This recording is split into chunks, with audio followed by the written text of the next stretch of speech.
Hello students and welcome back to my channel. I am back with the another video and आज का जो सबसे most important topic रहेगा to all 4 semester students के लिए वो ये है टीचिंग वाइवा। ओके, तो टीचिंग वाइवा में होता क्या है, कैसे प्रैक्टिकल कंडक्ट होता है और क्या क्या रिकॉर्ड आपको मेंटेन करने रखते होते हैं, क्योंकि उस टाइम टीचर जेन्युइनली आपसे मांगेगी। ओके, और उस टाइम आपको बिल्कुल टाइम नहीं मिलेगा कि आप पूरा एक साथ काम कंप्लीट करो और जमा करो, क्योंकि होता ही है कि उस टाइम प्रेशर रहता है। ओके, और अभी के टाइम में ऐसा हो रहा है कि जो हमारी यूनिवर्सिटी है वो पहले एग्जाम ले रही है, बाद में प्रैक्टिकल ले रही है, तो ऐसा हो रहा है कि आपको अपने रिकॉर्ड पूरे मेंटेन करके रखने चाहिए। तो चलिए स्टार्ट करते हैं। देखो, सबसे पहला जो आपको रिकॉर्ड मेंटेन करके रखना है वो है आपकी ऑब्जर्वेशन फाइल। ओके, पूरे बीएड सेशन में आपने 2 मंथ्स का आपको ऑब्जर्वेशन पीरियड लगा होगा और साथ में आपका लगा हो 3 to 4 मंथ्स का, बोलना चाहिए काइंड ऑफ इंटर्नशिप लगा था, राइट। उसमें ये होता है कि आपने फाइल बनाई होगी। ओके, एक होगी ऑब्जर्वेशन फाइल और ये जो आपने 3 to 4 मंथ्स वाली फाइल बनाई होगी वो ABCD के ब्लॉक में होगी। ओके, और वो उसको हम 36 पेजेस या 34 या 32 ऐसे अप्रॉक्स पेजेस प्रिंट करवाने रहते हैं। उसका आप लोग ने स्पायरल फाइल बनाया होगा या जो भी आपके कॉलेज ने जैसा भी फाइल बनाने में सजेस्ट करने बोला होगा आप वैसे बनाए होंगे। जनरली जो हमारी यूनिवर्सिटी वो स्पायरल फॉर्म में जमा करवाती है। ओके, तो आपने स्पायरल फॉर्म में अपनी जितनी भी आपने ऑब्जर्वेशन फाइल बनाई है, एक मोटी होगी एक पतली होगी, जैसी भी रहे, आप अगर आपकी, चाहे आप हिंदी मीडियम से बिलोंग करते हो इंग्लिश मीडियम बिलोंग करते हो, वो मैटर नहीं करता है उसमें। आप अगर इंग्लिश मीडियम के स्टूडेंट्स हैं तो आप इंग्लिश में एज आप तो लिखेंगे, लेकिन हिंदी मीडियम के स्टूडेंट्स भी उस फाइल में इंग्लिश में लिख सकता है। ऐसा कोई कंपलसरी नहीं है कि आप उसको हिंदी में ही आंसर्स जो उसमें लिखा गया है, ओके, आप इंग्लिश में भी एकदम फ्लुएंटली इंग्लिश में लिख सकते हैं। ओके, और इंग्लिश इन द सेंस हम जेन्युइन इंग्लिश भी वहाँ पे यूज़ कर सकते हैं। ऐसा कोई नहीं है कि आप एकदम सिस्टमैटिक आंसर लिख रहे हो। ओके, और अगर जिन भी बच्चों की, अगर आप लोगों की अगर ऑब्जर्वेशन फाइल अभी भी कंप्लीट नहीं हुई है तो आप अपने क्लासमेट से कंसर्न करके लिए उसको सबसे पहले कंप्लीट कर लीजिए, क्योंकि ये जो होती है वो सबसे ज़्यादा इंपॉर्टेंट रहती है और सबसे पहले वही क्या होता है, सबमिट होता है। सेकेंडली, और जो मोस्ट इंपॉर्टेंट चीज़ होती है वो लेसन प्लान। ओके, तो आपने लेसन प्लान की एक कॉपी बनाई होगी जो आपके कॉलेज के द्वारा दिया गया होगा। ओके, बहुत जगहों पे होता है कि आप कॉपी बाहर से भी खरीदते हैं, ठीक है, और जेन्युइनली हमारे कॉलेजेस में तो हमको कॉपी दी गई थी। ओके, लेसन प्लान बनाने के लिए, तो आपको लेसन प्लान बनाने के लिए दिया गया होगा। उसमें भी आपने 2 प्रकार के लेसन प्लान बनाए होंगे। सबसे पहला लेसन प्लान होता है जो आप खुद का सब्जेक्ट, जो आप टीचिंग फील्ड में चूज करे रहते हो, जो आपका बेसिकली ग्रेजुएशन वाला जो सब्जेक्ट रहता है। ओके, जैसे मैं साइंस फील्ड से बिलोंग करती हूँ, बहुत बच्चे जो होते हैं वो मैथ्स फील्ड से बिलोंग करते हैं, तो आपका लेसन प्लान मैथ्स का रहेगा। मेरा जैसे लेसन प्लान है वो साइंस का रहेगा। बहुत सारे बच्चों का सोशल साइंस में रहता है तो उनका सोशल साइंस में रहेगा। हिंदी का है तो हिंदी का रहेगा, ठीक है। तो अलग अलग आपने जो लेसन प्लान बनाए हैं, सबसे पहली बात, अलग अलग जो भी आपने सब्जेक्ट पढ़ाया है उसके बेस पे, जो आपका बेसिक है, जो आपका बेसिक बोलना चाहिए बेसिक सब्जेक्ट है, आपने उसके बेस पे बनाया होगा, राइट। और दूसरा जो आपने लेसन प्लान बनाया होगा वो होगा नई तालीम से। ओके, नई तालीम में बेसिकली या तो आपने 5 बनाए होंगे लेसन प्लान या तो 6 लेसन प्लान बनाए होंगे नई तालीम से। ओके, नई तालीम में आपको बता दिया होगा कि किस तरह का लेसन प्लान बनता है, तो आपने उस हिसाब से बनाया होगा। ओके, तो इस हिसाब से लेसन प्लान की कॉपी रेडी होती है एंड विथ कवर आपको उसको जमा करना रहता है। अगर आपने अभी भी लेसन प्लान नहीं लिखे हैं तो प्लीज़ आप उसको लिख लीजिए, बहुत ईजी होता है। ओके, तो चलिए नेक्स्ट देखते हैं practical copy with cover. Okay, जो आपकी प्रैक्टिकल कॉपी रहती है वो बिल्कुल कंप्लीट होनी चाहिए। ये मैटर नहीं करता है कि आपने आधा प्रैक्टिकल कॉपी लिख के आपने जमा किया है। वहाँ पे मैटर ये करता है कि आपकी प्रैक्टिकल कॉपी सबसे ज़्यादा पहले तो फुल्ली कंप्लीट होनी चाहिए।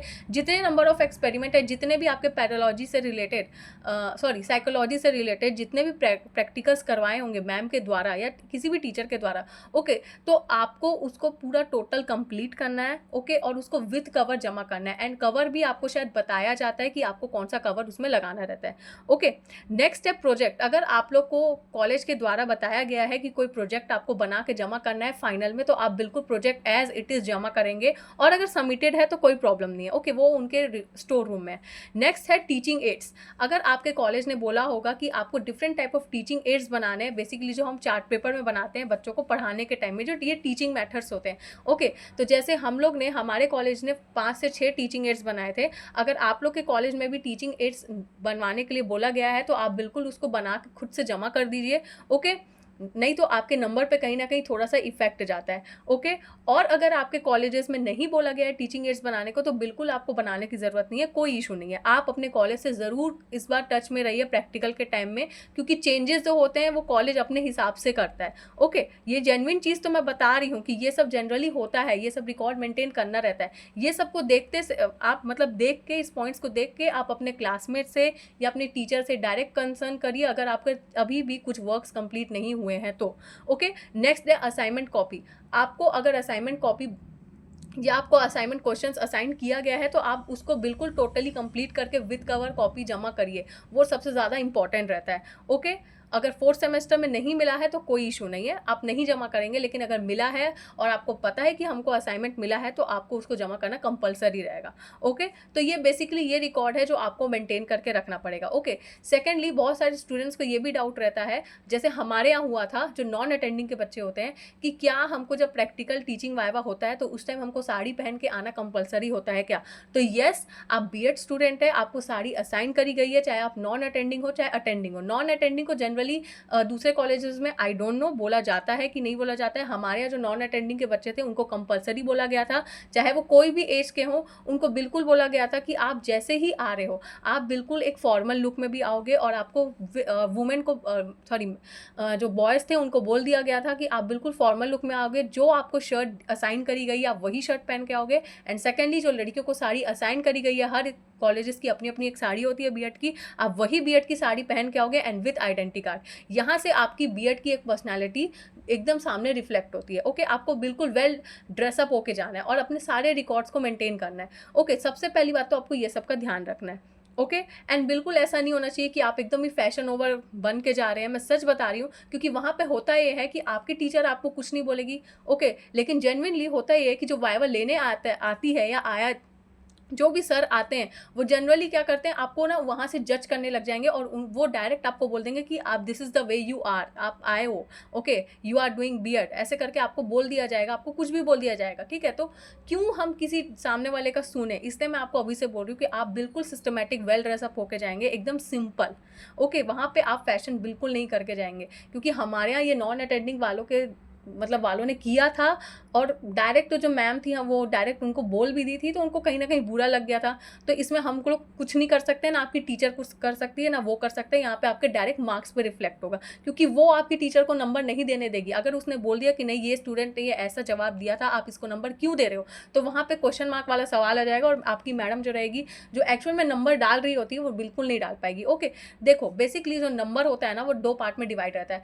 एक जो आपका पूरा वेल बिहेवियर रहता है, वो आपके टीचर के द्वारा ऑब्जर्व किया जाता है, ठीक है, और दूसरा जो नंबर रहता है वो आपके जो सामने वाली मैडम आती है उसके हाथ में रहता है। ये दोनों आपस में कम्युनिकेट करके एक सेटलमेंट करके आप लोग को नंबर दिए जाते हैं। अगर आपका थोड़ा भी नंबर या आपका कुछ भी ऐसी मिसबिहेव या कुछ भी आपने पूरे सेशन भर में कुछ भी गलत वर्क किया और आपने नहीं बात मानी होगी, तो आपके नंबर पे वो इफेक्ट जाएगा। क्योंकि जो टीचिंग वाइवा ये जो नंबर होते हैं बहुत ज़्यादा वेटेज के नंबर के होते हैं, और बीएड फोर्थ सेमेस्टर में कहीं ना कहीं रिजल्ट में ये रिफ्लेक्ट करता है। इसलिए मैं आपसे बार बार बोल रही हूँ कि अपने सारे रिकॉर्ड डिटेल्स को अच्छे से रखो और टीचर्स के टच में रहिए। ओके, चलिए अब नेक्स्ट जानते हैं कि कौन से इंपॉर्टेंट टॉपिक्स है जो आपको बेसिकली टीचिंग वाइवा में सबसे ज़्यादा पढ़ के जाना है। और वही अक्सर जो रिपीटेड फॉर्म में जो टीचर आई रहती है, वो ये सब जेन्युइन सवाल पूछती ही है। और एक्स्ट्रा आपको क्या क्या क्वेश्चंस प्रिपेयर करने हैं अकॉर्डिंग टू माय एक्सपीरियंस, वो भी मैं आपको बताऊंगी।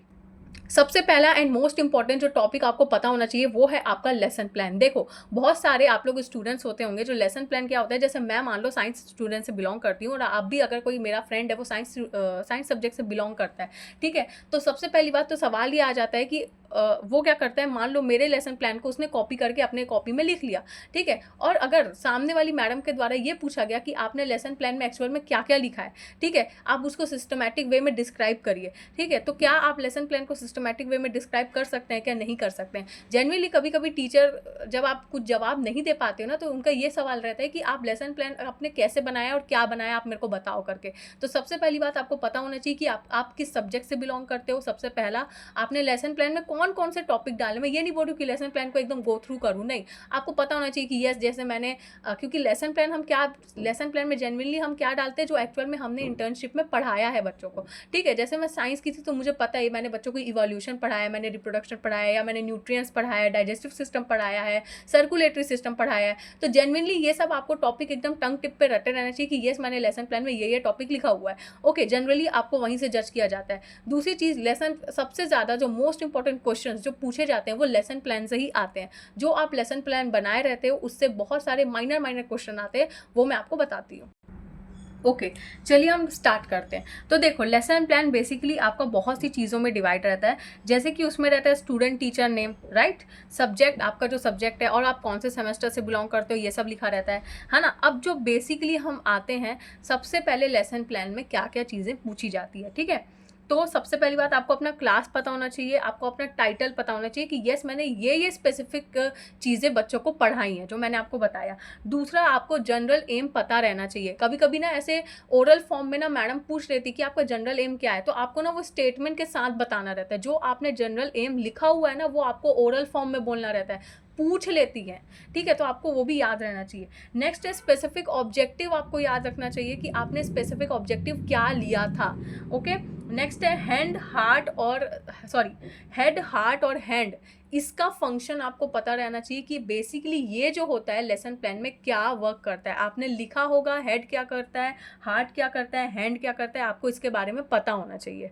बेसिकली मैं एक चीज़ आपको बताना चाहूँगी, मैं यहाँ पे ऐड कर दे रही हूँ जनरल एम्स, ठीक है। ये जो जनरल एम्स जो होते हैं ये सबसे ज़्यादा इंपॉर्टेंट होता है और ये डायरेक्ट पूछा जाता है। जैसे मैं साइंस की स्टूडेंट थी तो मेरे से मैडम ने जनरल एम्स पूछा था, तो आपने 5 से 6 जनरल एम्स लिखे रहते हैं, है ना, आपको लिखवाया गया होगा, आपको उसको बिल्कुल टंग टिप पे याद रखना है, सबसे ज़्यादा मोस्ट इंपॉर्टेंट है ये। ओके, नेक्स्ट है स्पेसिफिक ऑब्जेक्टिव। तो देखो, स्पेसिफिक ऑब्जेक्टिव मतलब ये होता है कि स्टूडेंट ने क्या पढ़ा, है ना। तो बेसिकली आप ये बता सकते हो कि स्टूडेंट ने आज जो हम लेसन प्लान बनाए रहते हैं ना, जैसे अगर मेरा टॉपिक है सर्कुलेटरी सिस्टम, राइट, तो मैं ये बोलूँगी कि student have learn the knowledge of heart, या आप बता सकते हो कि स्टूडेंट ने आज हार्ट के बारे में पढ़ा। ये हमारा स्पेसिफिक ऑब्जेक्टिव रहता है। Okay, next previous knowledge. अब सही बात है, बच्चे को प्रीवियस नॉलेज है क्या उस टॉपिक से रिलेटेड, तो हम लिखते हैं हाँ बच्चे को प्रीवियस नॉलेज है, ठीक है। टीचिंग मेथड, आप कौन सा टीचिंग मेथड यूज़ करते हो, तो बेसिकली मैं आपको बता देती हूँ, हम जो टीचिंग मेथड यूज़ करते हैं वो रहता है लेक्चर कम डेमोस्ट्रेटिंग मेथड, ठीक है। मैं अभी बता दे रही हूँ, हम जो टीचिंग मेथड यूज़ करते हैं वो है लेक्चर कम डेमोस्ट्रेटिंग मेथड। अब अगर कभी कभी ऐसा पूछ लिया जाता है जेन्युइनली मैं अगर आपको टू बी ऑनेस्ट बोलूँ तो हिंदी मीडियम के बच्चों से पूछा जाता है कि अगर वो गलती से लेक्चर कम डेमोस्ट्रेटिंग मेथड लिख देते हैं, गलती से बोल रही हूँ, ओके, तो इसका मतलब क्या होता है कि लेक्चर कम डेमोस्ट्रेटिंग मतलब कि हमने क्लास में लेक्चर भी दिया और हमने कुछ ना कुछ डेमोस्ट्रेट करके दिखाया, मतलब हमने कुछ ना कुछ ऐसी टेक्निक यूज़ करी या हमने कुछ टीचिंग मेथड यूज़ किया अपने टीचिंग प्रोसेस के टाइम में, ठीक है। नेक्स्ट होता है टीचिंग टेक्निक। अब देखो, टीचिंग टेक्निक भी जो होती है ना वो सबसे ज़्यादा इंपॉर्टेंट रहती है। टीचिंग टेक्निक हम कौन कौन सी यूज़ करते हैं, जैसे क्वेश्चन एंड आंसर हो गया, एक्सप्लेनेशन टेक्निक हो गई, डायग्रामेटिक रिप्रेजेंटेशन। जनरली हम यही करते हैं जब हम पढ़ा रहे होते हैं, इसी को बोला जाता है कि आपने पढ़ाते टाइम में कौन कौन सी टीचिंग टेक्निक यूज़ करी। अब जो मोस्ट इंपॉर्टेंट आता है वो है टीचिंग मैगजीम। टीचिंग मैगजीम्स, आपने 3 से 4 टीचिंग मैगजीम्स लिखी होगी, आपको पता होना चाहिए जो सिंपल से कॉम्प्लेक्स होता है, अननोन टू नोन होता है और इजी टू डिफिकल्ट, ये चीज़ भी आपको रटा होना चाहिए। देखो, मैं आपको ये सब चीज़ें पता है, मेरे को पता है आपने लेसन प्लान में लिखा हुआ है, बट मैं आपको इसलिए बता रही हूँ क्योंकि आपको पता होना चाहिए कि कभी कभी ऐसा हो जाता है कि टीचर जो होती है ना वो आपके जनरली आपके उससे प्रैक्टिकल से ज़्यादा ना पूछ के ना वो ये सबसे ज़्यादा क्वेश्चन पूछती है। ओके, तो आपको पता होना चाहिए, आपको एकदम टंग टिप पे ये सब जो मैं पॉइंट्स आपको बता रही हूँ बिल्कुल रटे होने चाहिए। वो बिल्कुल आपसे डायरेक्ट पूछेगी कि आपने लेसन प्लान में कौन से टीचिंग मैगजीम्स यूज़ करे, आपने कौन सा टीचिंग मेथड यूज़ किया, या मुझे जनरल एम्स बता दो आप। तो आपको जनरल एम बताना है अपना, आपको हर चीज़ जो आपने एक्चुअल में कॉपी में लिखी है वही चीज़ आप अपने आंसर शीट में लिखते हो, इसलिए जो आप आंसर शीट में लिखोगे वही आपको वहाँ पर बताना रहेगा। अगर आप टीचिंग मैगजीम्स अपने आंसर शीट में लिखे हो कि known to unknown, simple to complex, easy to difficult, और अगर आप वहां पे जाके नहीं बता पा रहे हो तो लिटरली एक बहुत बड़ा क्वेश्चन मार्क आएगा आपके लिए, और लिटरली सामने वाली जो टीचर होती है वो गुस्सा करने लग जाती है। क्योंकि वहां पे आप ना जो वाइवा होता है एक्चुअल में वो बहुत जगह पे ऐसे होता है वाइवा कि टीचर डायरेक्ट क्वेश्चन पूछ के छोड़ देते हैं, लेकिन हमारे यहाँ जो वाइवा हुआ था मेरे कॉलेज में, मैं अपना एक्सपीरियंस बता रही हूँ, काइंड ऑफ कम्युनिकेशन वे में हुआ था, ठीक है। अगर हम नहीं जवाब दे रहे थे तो वो क्वेश्चन मार्क जरूर लगाते थे, ठीक है। तो ये सब का आप जनरली ध्यान दीजिए। नेक्स्ट और जो मोस्ट इंपॉर्टेंट आता है वो आता है रिकैपिटुलेशन क्वेश्चन। ठीक है, जेन्युइनली टीचर आपसे पूछती है कि आपका ये रिकैपिटुलेशन क्वेश्चन का मतलब क्या होता है। रिकैपिटुलेशन क्वेश्चन मतलब का क्या होता है कि भाई कौन कौन से क्वेश्चन जेन्युइन फॉर्म में अराइज होते हैं टीचिंग प्रोसेस के टाइम में, ठीक है, और कौन कौन से क्वेश्चन आपने एक्चुअल में प्रैक्टिस करवाए टीचिंग प्रोसेस के टाइम में, राइट। इसका ये मतलब होता है, तो आप अपने क्वेश्चन भी थोड़ा माइंड में रेडी करना कि अगर मैम जेन्युइनली पूछ ली कि रिकैपिटुलेशन क्वेश्चन आपने क्या लिखा था, है ना, पर्टिकुलर आप मुझे बता सकते हो क्या। जैसे कभी कभी हो जाता है जो आंसर नहीं दे पाते ना, वो जेन्युइनली ये भी पूछ सकती है, तो आपको पता होना चाहिए कि हाँ मैंने ये क्वेश्चन पूछा था। अच्छा, इससे ज़्यादा और क्वेश्चन अराइज हो सकते हैं तो येस हो सकते हैं, आपका आंसर हर चीज़ में येस होना चाहिए, पॉजिटिव आंसर देना। ये जो मोस्ट इंपॉर्टेंट चीज़ जो मैंने आपको लेसन प्लान से रिलेटेड बताई है, ये सबसे ज़्यादा इंपॉर्टेंट है और ये क्वेश्चन यहाँ से जेन्युइनली पूछे जाते हैं। ओके, अब नेक्स्ट जानते हैं कि इतना सब कुछ पूछने के बाद और क्या क्वेश्चन जेन्युइनली पूछे जाते हैं। तो मोस्ट इंपॉर्टेंट चीज़ जो होती है वो जो आपकी रहती है वो रहती है प्रैक्टिकल। ओके, तो सबसे पहली बात तो आपको पता होना चाहिए, जो मोस्ट इंपॉर्टेंट चीज़ रहती है कि एक्चुअल में साइकोलॉजिकल प्रैक्टिकल एजुकेशन में क्यों लाया गया है। ठीक है, ये जेन्युइन क्वेश्चन आता है, पूछता है, वो उनके मूड के ऊपर रहता है। ठीक है, तो आपको पता होना चाहिए। दूसरी चीज़ आपको ये पता होना चाहिए कि आपके टीचर ने कौन कौन से प्रैक्टिकल करवाए हैं। तीसरी चीज़ आपको ये पता होनी चाहिए कि बेसिकली आपको कौन सा आपको क्या प्रैक्टिकल मिला है।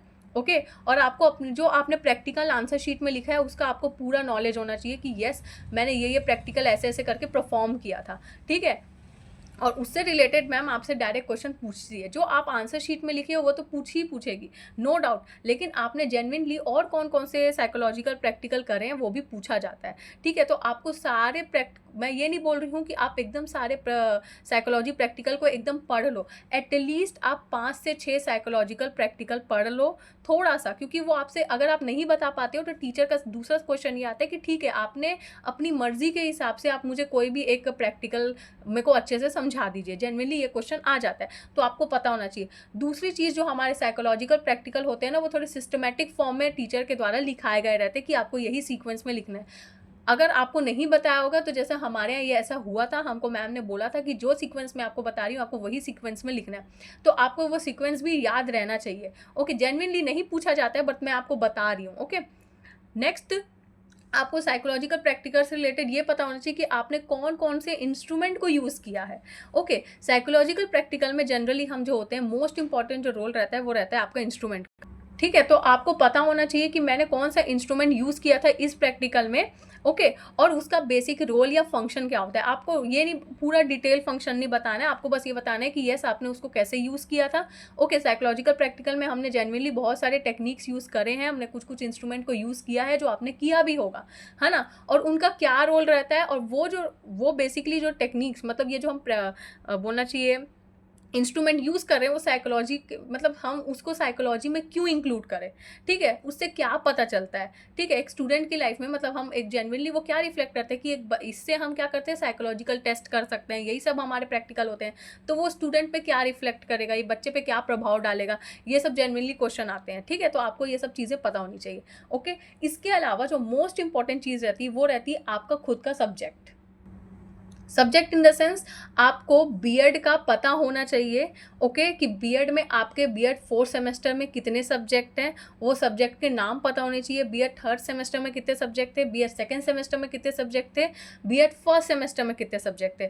जेन्युइनली नहीं पूछा जाता है, मैं ये नहीं बोल रही हूँ। ओके, बट मेरी टीचर ने मेरे को कहा था, हम लोग को सारे बच्चों को बोल के रखा था कि वो जब हमको टीचिंग वाइवा का प्रैक्टिस करवा रही थी तो उन्होंने पूछा था कि 1st सेमेस्टर के सब्जेक्ट का नाम बताओ, 2nd का नाम बताओ, 3rd का नाम बताओ, 4th का नाम बताओ, क्योंकि हम जेन्युइनली जैसे जैसे सेमेस्टर आगे बढ़ जाते हैं हम भूल जाते हैं, तो आपको अपना सब्जेक्टिव नॉलेज होना चाहिए। ठीक है, दूसरी चीज़ ये पता होना चाहिए कि नई तालीम और ये teaching of values, assessment for learning, जितनी भी आपके सब्जेक्ट हैं बेसिकली इसका क्या रोल रहा आपके पूरे बीएड भर में और आपने क्या सीखा ओवरऑल, आपको पता होना चाहिए कि यस हमको ये नॉलेज मिला गया है। ये क्यों आपके बीएड में सब्जेक्ट क्यों मतलब पूछ लिया जाता है कि ये जो सब्जेक्ट से क्यों बीएड में इंक्लूड किया गया, तो आपको उसका ऑब्जेक्टिव पता होना चाहिए कि क्यों इंक्लूड किया गया।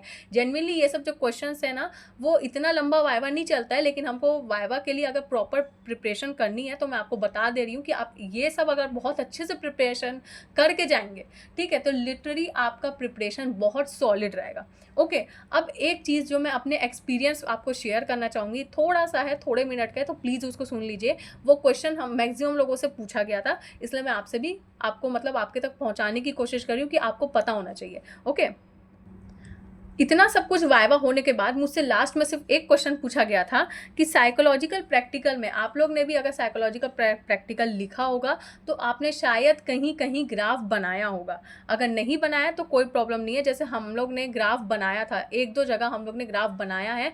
तो मेरे से जो मेरी टीचर थी, जो मैम लेने आई थी वाइवा, उन्होंने ये पूछा था कि ये ग्राफ साइकोलॉजिकल प्रैक्टिकल में क्यों बनाया जाता है।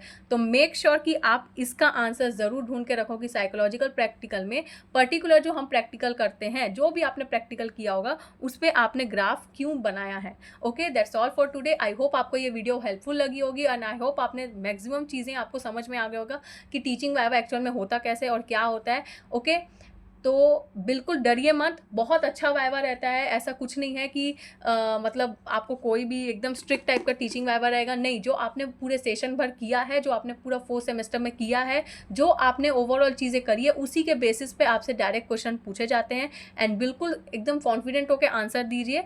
ओके, जब तक आप अपना कॉन्फिडेंस लेवल नहीं दिखाएंगे, वहाँ पर टीचर आपको बिल्कुल ये समझेगी कि यस आपको नहीं आ रहा है, आपको कुछ ना कुछ ज़रूर बोलना है। Okay, so please do like, share, comment and subscribe to my channel and wait for the next video.